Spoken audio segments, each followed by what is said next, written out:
spend the day off with us as 2 dive instructors living in Curaçao. First thing we did was have some quality time with the pups as we drank coffee and enjoyed our breakfast.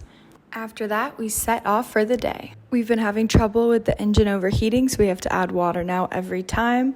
And then we're on our way to Kokomo Beach. Dive shop there had these really cute minion tanks, and we scoped out the beach to see where we'd be entering our dive from. After that, we headed to the parking lot to set up all of our equipment and get ready for the dive. Entering from the beach is really easy because the reef is right offshore. Rain added an extra element of adventure before we began our descent underwater. We made it down to about 30 meters before we saw these 2 barracuda that began following us around. After that, we saw these 2 beautiful lionfish. They're an invasive species here, so they have no natural predators. After that, we saw one of the coolest things I've ever seen here on the island, which was this southern stingray. It was huge, I think about maybe 3 meters long, and I loved the way it just glided through the water.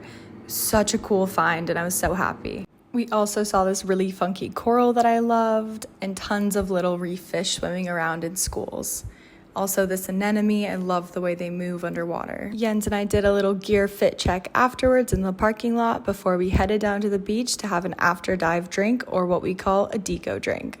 Look at how stunning this beach is, and we got to sit on the lounge chairs for free, and the drinks weren't too expensive, which was nice. On the way back, we passed this really pretty lake. It was just such a nice view, and of course the pups came up and welcomed us when we got back home at the end of the day.